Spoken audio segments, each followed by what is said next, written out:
जी बिस्मिल्लाहिर्रहमानिर्रहीम। दोस्तों क्या हाल चाल है? ठीक ठाक हो? खैरियत है? दोस्तों अज मैं जिस अजीम हस्ती का तारीख लैके आया वा जिक्र हल्का जहा, अगर मैं इन्हों की फतूहात ते वीडियो बनावा मुकम्मल रिसर्च करके, तो मेरे ख्याल नाल वीडियो 4-5 घंटे तो घट ना होवे। ठीक है जी। तो मैं मुख्तसर जहा शार्ट जहा इन्हों तारुफ शार्ट की फतूहात के बारे तुहानूं दसना चाहना वा। अज की अजीम हस्ती है सुल्तान मुहम्मद अल मरूफ सुल्तान मुहम्मद फातेह, जिहड़े कि सल्तनत उस्मानिया के 7वें सुल्तान सन ते जिन्हां ने कुस्तुनतुनिया फतह किया सी। सुल्तान मुहम्मद फातेह ने उन्हां दी पैदाइश 30 मार्च सन 1431 या 32, दो तरीखा दो रवायतां ने। 1431 या 32 के सुल्तान मुराद सानी के घर एक बेटा पैदा होया, जिंदा नाम उन्हें आका दो आलम सल्लल्लाहु अलैहि वसल्लम के इसमें ग्रामी के मुताबिक मुहम्मद रखा। सुल्तान मुहम्मद फातेह 11 साल की उम्र के पहली दफ़ा वो सुल्तान बने। ठीक है जी।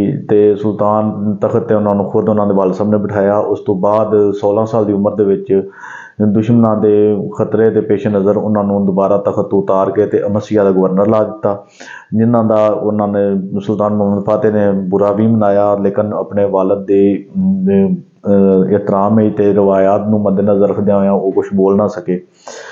तो सुल्तान मुहम्मद फातेह दोबारा 21 साल की उम्र के दोबारा फिर तख्त नशीन हुए सन 1451। तो 1451 तो लग के दोबारा उन्होंने 1481 तक हुकूमत की। इन्हों के दौर के ईसाई सल्तनत का खात्मा, तो उस तो बाद इस्लाम के नामवर हस्तियों के उन्हें एक अपनी जगह बनाई। ठीक है जी। उस तो बाद उन्होंने इस्तंबुल फतह किया। इस्तंबुल फतह करने तो बाद उन्होंने सल्तनत मूरिया खत्म किया, तो बाज़ंतीन की आखिरी निशानी जी है बाज़ंतीनी सल्तनत की आखिरी निशानी से भी खत्म की। उस तो बाद वो कैसरे रोम दे जान ते उन्हें चढ़ाई की, तो अपना अनातोलिया के बेशतर इलाके फिर फतह करके सल्तनत उस्मानिया में शामिल किए। शुमाल मशरकी सल्तनत तराजून का खात्मा करके एशिया कोचक भी अपना सियासी वाद तब्दील किया, तो कोचक को मुकम्मल फतह करके अनातोलिया का हिस्सा बनाया। तो इस तरह वो यूरोप के पेशकदमी की तो मजीद फतूहात कीतियां।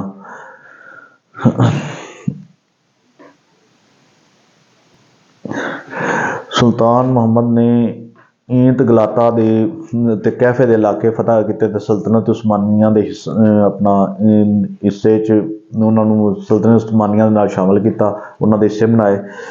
तो सुल्तान जबकि सुल्तान ने बलगराद का भी मुआसरा किया, तो उनके भी शमूलीयत की, जिथे शदीद जख्मी भी हुए। 1458 के मोरिया का बेशतर इलाका जड़ा उन्होंने फतह किया, तो सर्बिया ने भी हासिल कर लिया, सर्बिया ने फतह कर लिया। 1461 के अमासरा ते असवन यार फतह करके उस्मानी सल्तनत का हिस्सा बनाए।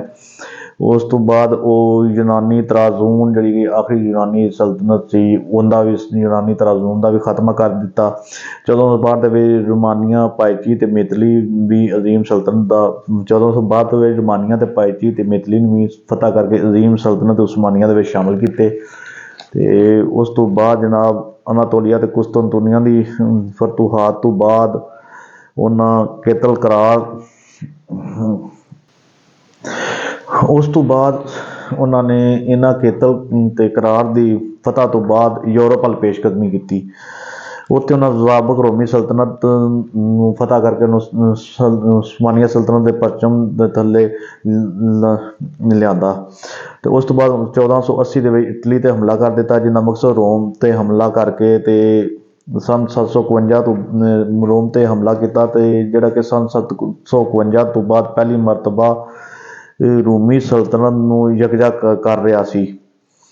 तो वो पहले मरले के उन्होंने 1480 के उन्होंने वो टरांटो फतह किया, लेकिन 1443 तो 1468 तो बाद तीसरी मरतबा अल्बानिया जी सिकंदर बेग की बगावत की वजह तो अल्बानिया जोड़ा कि सिकंदर बेग ने बगावत की तो अफवाज के रास्ते में मुनकता कर दिता, जिसकी बदौलत 6th फोर्थ ने एक जबरदस्त फौज लैके वो टरांटो मुसलमानों को वापस हासिल कर लिया।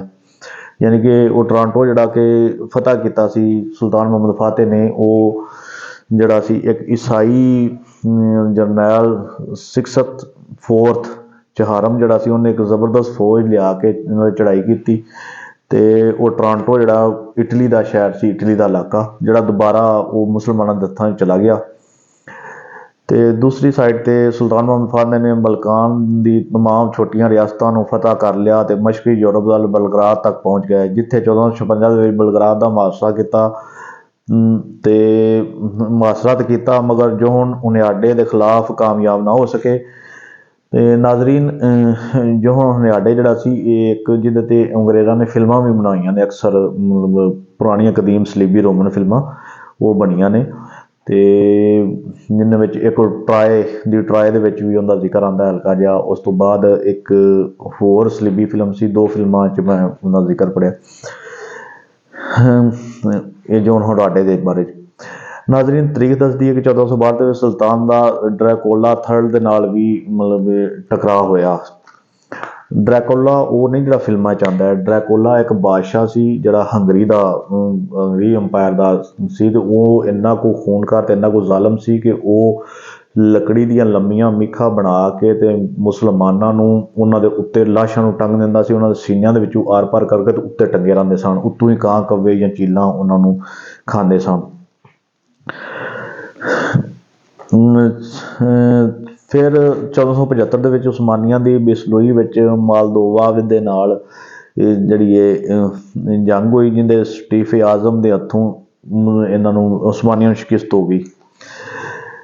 थोड़ी बहुत शिकस्तां तो बाद जिहड़ा कि सुल्तान मुहम्मद फाते नूं कोई फर्क ना पिया, लेकिन उनके दौर दे विच सल्तनत उस्मानिया का रकबा काफ़ी वसी होया। नाज़रीन, सुल्तान मुहम्मद फाते एक अजीम सुल्तान होने के नाल नाल इल्म हुनर के भी बहुत सरपरस्त सन। आप कुस्तुनतुनिया की फतह तो बाद इटली के मुसवरा और यूनानी दानश्वरां नूं ही आपने अपने दरबार का हिस्सा बनाया, तो मुस्लिम साइंसदान ते हुनरमंद भी तुहाडे दरबार दे विच एक आला ओहदे रखते सन। आपने कुस्तुनतुनिया दे विच एक जामिया कायम की, ते फाते आपने कुस्तुनतुनिया दे विच एक जामिया मतलब मदरसा बनाया, तो उसके अलावा फाते मस्जिद कायम की बनवाई, तो फाते मस्जिद तो अलावा भी होर बहुत छोटियां वड्डियां मसाजिद तुर्की दे विच कुस्तुनतुनिया तमीर करवाइयां। तो उनके तो अलावा तुर्की का नहरी निज़ाम तो मशहूर तरीन तुर्की की इमारत तोप कापी महल, एक उत्थे महल बनवाया जिसका नाम तोप कापी रखा गया, वो भी तमीर करवाया। आप दा दौर रवादारी ते बर्दाश्त का दौर सी, जिंदे विच आपने जिन्ना ईसाइयां नूं फतह किया उन्हां नूं ही उन्हां दे तमाम उन्हां नाल इन्ना नेक सलूक किया जिहड़ा कुरून विस्ता के लोगों वास्ते, कुरून विस्ता के यूरोपी लोगों वास्ते हैरानकुन सी। मतलब कि यूरोप के ईसाई जिहड़े सन कुरून विस्ता वाले, सारे हैरान रह गए कि इस बंदे ने, सुल्तान मुहम्मद फाते ने फतह करने के बावजूद साडे जिहड़े सलीबी मजहबी भरा ने उन्हां ते कोई जुल्म सितम नहीं किया, कोई उन्हां तो ज़्यादा टैक्स नहीं लिया, कोई उन्हां तो जिंदगी तंग नहीं अजीरन नहीं की। तो उस तो बाद आप दे दौर दे विच सल्तनत के ईसाइयां ते यहूदियां नाल मसाली सलूक किया जाता सी, ते इन्हां नूं हर किस्म की खुद मुख्तारी हासिल सी। नाज़रीन, सुल्तान मुहम्मद फाते सिर्फ अपनी फतवार की वजह तो ही मशहूर नहीं सन, बल्कि इंतजाम सल्तनत ते अपनी जुरत अंगेज़ काबलियत के बाहिस भी शोहरत रखते सन। यानी कि वो एक फाते की हैसीयत नाल नहीं सी मशहूर, वो जुरत, जहानत, दानिशमंदी और जिहड़े ने कि एक फन अमूरे सल्तनत दे उन्हां दे विच भी अपना कोई सानी नहीं सी रखते। आपने पहली वारी उस्मानिया सल्तनत यानी कि पहली दफ़ा उन्होंने दौर के उस्मानिया सल्तनत के बकायदा कवानीन मुरतब किए गए, कानून बनाया गया, आइन बनाया गया, कॉन्स्टिट्यूशन जिनके मुताबिक सल्तनत नूं चलाया जाता सी। ते आप दी वफात 3 मई सन 1481 दे विच अनातोलिया च होई, ते उस तो बाद आप दे बेटे सुल्तान बायजीद दोम ने ਜਿਹੜੇ कि 8वें सुल्तान बने इनके सल्तनत उस्मानिया ਦੇ ਤੇ ਉਹਨਾਂ 30 ਸਾਲ ਹਕੂਮਤ ਕੀਤੀ ਤੇ ਉਹਨਾਂ ਦਾ ਹੁਣ ਮੈਂ ਅਗਲੀ ਵੀਡੀਓ ਦੇ ਵਿੱਚ ਜ਼ਿਕਰ ਕਰਾਂਗਾ। ਉਸ ਤੋਂ ਬਾਅਦ ਸੁਲਤਾਨ ਬਾਇਜ਼ੀਦ ਦਾ ਬੇਟਾ ਸੀ ਸੁਲਤਾਨ ਸਲੀਮ ਅਵਲ ਜਿਹੜਾ ਕਿ ਨਾਮਾ ਸੁਲਤਾਨ ਸੀ। ਉਸ ਤੋਂ ਬਾਅਦ ਸੁਲਤਾਨ ਸੁਲੇਮਾਨ ਖਾਨ ਜਿਹੜਾ 10ਵਾਂ ਸੁਲਤਾਨ ਸੀ, ਜਿਹੜਾ ਸੁਲਤਾਨ ਸੁਲੇਮਾਨ ਖਾਨ ਅਲ ਕਾਨੂਨੀ ਜਿਹਨੂੰ ਕਿ ਅਜ਼ੀਮ ਸੁਲਤਾਨ ਅਲ ਕਾਨੂਨੀ ਉਹਨੇ ਐਸੇ ਐਸੇ ਕਵਾਨੀਨ ਮੁਤਾਰਫ ਕਰਵਾਏ ਸਨ ਕਿ ਉਹਨੂੰ ਸੁਲਤਾਨ ਸੁਲੇਮਾਨ ਖਾਨ ਅਲ ਕਾਨੂਨੀ ਕਹਿੰਦੇ ਸਨ। ਲੋ ਦੋਸਤੋ, ਇਹ ਮੈਂ ਜ਼ਰਾ ਕੋ ਮੁਖਤਸਰ ਜਿਹਾ ਤੇ ਬਹੁਤ ਸ਼ਾਰਟ ਜਿਹਾ ਤੁਹਾਨੂੰ ਆਪਣਾ ਇੱਕ ਤਾਰਫ ਦਿੱਤਾ ਹੈ। ਇਹ ਕੋਈ ਪੂਰੇ ਹਾਲਾਤ ਜ਼ਿੰਦਗੀ ਨਹੀਂ ਸੁਲਤਾਨ ਮੁਹੰਮਦ ਫਤਿਹ ਦੇ। ਅਗਰ ਮੈਂ ਉਹ ਲਿਖਣ ਬਹਿ ਜਾਂਦਾ ਤਾਂ ਮੇਰੇ ਖਿਆਲ ਨਾਲ ਜਾਂ ਇਹ ਵੀਡੀਓ 4-5 ਘੰਟੇ ਦੀ ਬਣਨੀ ਸੀ, ਜਿੰਨੀਆਂ ਕੁ ਉਹਨਾਂ ਦੀਆਂ ਫਤੂਆਤ ਨੇ, ਜਿੰਨੇ ਕੁ ਉਹਨਾਂ ਦੇ ਕਾਰਨਾਮੇ ਨੇ। ਤੇ ਦੂਸਰੀ ਚੀਜ਼ ਦੋਸਤੋ, ਮੈਨੂੰ ਬਹੁਤ ਦੁੱਖ ਹੋ ਰਿਹਾ ਕਿ ਮੈਂ ਇੰਨੀ ਮਿਹਨਤ ਨਾਲ ਇੰਨੀਆਂ ਕਿਤਾਬਾਂ ਸਾਰੀਆਂ ਲੱਭ ਕੇ ਵਿੱਚੋਂ ਫਰੋਲ ਕੇ ਨਾ ਤੇ ਮੈਂ ਮਵਾਦ ਇਕੱਠਾ ਕਰਨਾ ਵਾ, ਤੁਹਾਡੇ ਵਾਸਤੇ ਵੀਡੀਓ ਬਣਾਉਣਾ ਵਾ, ਤੇ ਤੁਸੀਂ ਕੋਈ ਮੈਨੂੰ ਉਹਦਾ ਰਿਸਪੌਂਸ ਨਹੀਂ ਦੇ ਰਿਹਾ। ਮੈਨੂੰ ਉਹਦਾ 50% ਵੀ ਰਿਸਪੌਂਸ ਨਹੀਂ ਮਿਲ ਰਿਹਾ।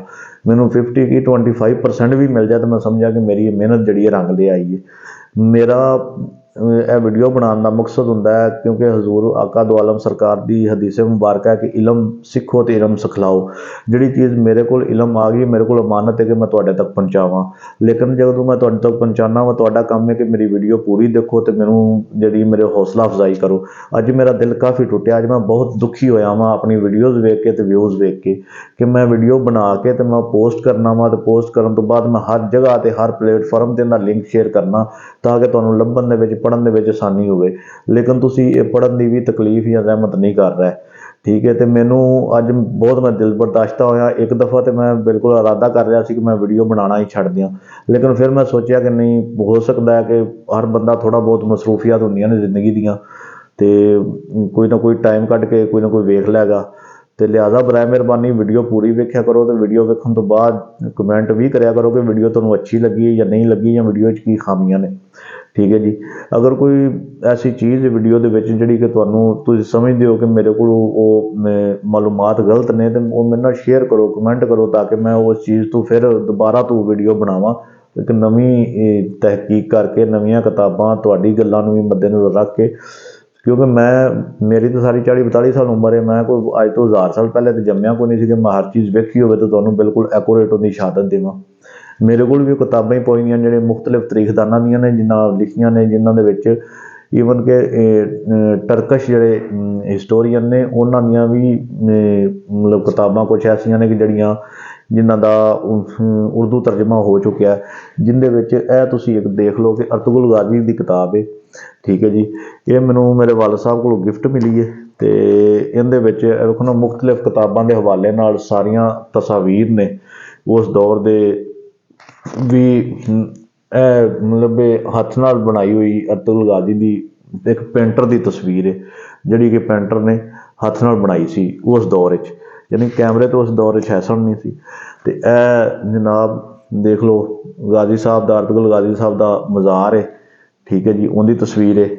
ਉਸ ਤੋਂ ਬਾਅਦ ਇਹ ਤਸਵੀਰਾਂ ਨੇ ਜਿਹੜੀਆਂ ਮੁਖਤਲਿਫ ਮਜ਼ਾਰਾਂ ਦੀਆਂ ਨੇ ਤੇ ਉਹਨਾਂ ਦੇ ਅਮਾਰਾਤ ਦੀਆਂ ਨੇ, ਠੀਕ ਹੈ ਜੀ। ਇਸ ਤੋਂ ਇਲਾਵਾ ਇਹ ਕਿਤਾਬ ਜਿਹੜੀ ਹੈ ਇਹ ਵੀ ਇਹਦਾ ਵੀ ਆਪਣਾ ਉਰਦੂ ਤਰਜਮਾ ਕੀਤਾ ਗਿਆ।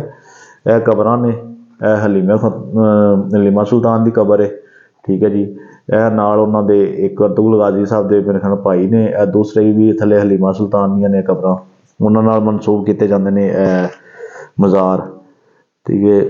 ਇਹ ਹੁਣ ਅਰਤੁਗਰਲ ਸਾਹਿਬ ਦੇ ਵਾਲਿਦ ਮੁਹਤਰਮ ਦਾ ਮਜ਼ਾਰ ਹੈ, ਆਪਣਾ ਸੁਲੇਮਾਨ ਸ਼ਾਹ ਦਾ, ਸਰਦਾਰ ਸੁਲੇਮਾਨ ਸ਼ਾਹ, ਜਿਹੜਾ ਕਿ ਇਸ ਤਰ੍ਹਾਂ ਇਹਦੇ ਵਿੱਚ ਕਾਫੀ ਹੋਰ ਵੀ ਚੀਜ਼ਾਂ ਨੇ। ਇਹ ਸੁਲਤਾਨ ਉਸਮਾਨ ਗਾਜ਼ੀ ਦੀ ਉਸ ਦੌਰ ਦੀ ਹੱਥ ਨਾਲ ਬਣਾਈ ਇੱਕ ਪੇਂਟਰ ਦੀ ਤਸਵੀਰ ਹੈ, ਠੀਕ ਹੈ ਜੀ। ਹੁਣ ਮੈਂ ਇੰਨਾ ਕੁਛ ਲੱਭ ਕੇ, ਇੰਨਾ ਕੁਛ ਕਰਕੇ ਤੁਹਾਡੇ ਵਾਸਤੇ ਇੱਕ ਵੀਡੀਓ ਬਣਾਉਣਾ ਵਾ, ਤੇ ਮੈਨੂੰ ਉਸ ਟਾਈਮ ਬਹੁਤ ਅੱਜ ਸ਼ਦੀਦ ਦੁੱਖ ਹੋਇਆ, ਬਹੁਤ ਤਕਲੀਫ ਹੋਈ ਹੈ ਕਿ ਮੈਂ ਇੰਨੀ ਮਿਹਨਤ ਕਰਕੇ ਤੇ ਮੈਨੂੰ ਉਹਦਾ ਕੋਈ ਮਤਲਬ ਹੌਸਲਾ ਅਫਜ਼ਾਈ ਨਹੀਂ ਮੇਰੀ ਹੋ ਰਹੀ, ਕੋਈ ਮੈਨੂੰ ਉਹਦਾ ਮਤਲਬ ਰਿਟਰਨ ਨਹੀਂ ਮਿਲ ਰਿਹਾ। ਮੇਰੀ ਹੌਸਲਾ ਅਫਜ਼ਾਈ ਇੰਝ ਹੀ ਹੋਣੀ ਹੈ ਕਿ ਤੁਸੀਂ ਇਹ ਵੀਡੀਓ ਪੂਰੀ ਵੇਖੋ, ਵੇਖਣ ਤੋਂ ਬਾਅਦ ਵੀਡੀਓ ਜਿਹੜੀ ਹੈ ਕੋਈ ਲਾਈਕ ਸ਼ੇਅਰ ਵੀ ਕਰੋ, ਕੋਈ ਕਮੈਂਟ ਵੀ ਕਰੋ, ਕੋਈ ਚੈਨਲ ਸਬਸਕ੍ਰਾਈਬ ਕਰੋ, ਕੋਈ ਦੂਸਰੇ ਦੋਸਤਾਂ ਨੂੰ ਇਸ ਚੈਨਲ 'ਤੇ ਆਉਣ ਦਾ ਆਖੋ। ਇਹ ਤੁਹਾਡਾ ਆਪਣਾ ਚੈਨਲ ਹੈ, ਮੈਨੂੰ ਚੈਨਲ ਕੁਝ ਵੀ ਨਹੀਂ ਦੇ ਰਿਹਾ, ਮੈਨੂੰ ਤਾਂ ਕਿਤਾਬਾਂ ਦੇ ਰਹੀਆਂ ਨੇ ਜਿਹੜਾ ਮੈਂ ਤੁਹਾਡੇ ਤੱਕ ਪਹੁੰਚਾ ਰਿਹਾ। ਚੈਨਲ ਤੇ ਮੇਰਾ ਤੁਹਾਡੇ ਨਾਲ ਇੱਕ ਪਲੇਟਫਾਰਮ ਹੈ ਜਿਹੜਾ ਮੈਂ ਤੁਹਾਡੇ ਨਾਲ ਲਿੰਕ ਆ, ਇੱਕ ਪੁੱਲ ਹੈ ਜਿਹੜਾ ਮੈਨੂੰ ਤੁਹਾਡੇ ਨਾਲ ਮਿਲਾ ਰਿਹਾ। ਇਸ ਤੋਂ ਇਲਾਵਾ ਚੈਨਲ ਮੈਨੂੰ ਕੁਝ ਨਹੀਂ ਦੇ ਰਿਹਾ, ਨਾ ਹੀ ਮੇਰੇ ਕੋਲ ਇੰਨੇ ਸਬਸਕ੍ਰਾਈਬਰ ਨੇ ਤੇ ਨਾ ਹੀ ਕੋਈ ਇੰਨੇ ਵਿਊਜ਼ ਨੇ, ਨਾ ਹੀ ਮੇਰਾ ਹਾਲੀ ਵਾਚ ਟਾਈਮ ਪੂਰਾ ਜਿਹੜਾ ਮੈਂ ਤੁਹਾਨੂੰ ਆਖਾਂ ਕਿ ਮੈਨੂੰ ਚੈਨਲ ਬਹੁਤ ਕੁਝ ਦੇ ਰਿਹਾ। ਤੇ ਮੈਨੂੰ ਤੁਹਾਡਾ ਪਿਆਰ ਮਿਲ ਜਾਏ, ਤੁਹਾਡਾ ਰਿਸਪੌਂਸ ਮਿਲ ਜਾਏ, ਮੇਰੇ ਵਾਸਤੇ ਉਹੀ ਸਭ ਕੁਝ ਹੈ। ਤੇ ਮਿਹਰਬਾਨੀ, ਅਗਰ ਕੋਈ ਗੱਲ ਬੁਰੀ ਲੱਗੀ ਹੈ, ਕੋਈ ਬਾਤ ਐਸੀ ਨਾਖੁਸ਼ਗਵਾਰ ਗੁਜ਼ਰੀ ਹੈ ਤਾਂ ਉਹਦੇ ਵਾਸਤੇ ਮੈਂ ਮਾਜ਼ਰਤ ਚਾਹੁੰਦਾ ਵਾਂ। ਤੇ ਬਹੁਤ ਸ਼ੁਕਰੀਆ। ਖੁਸ਼ ਰਹੋ, ਆਬਾਦ ਰਹੋ, ਸਲਾਮਤ ਰਹੋ। ਅੱਲਾ ਹਾਫਿਜ਼।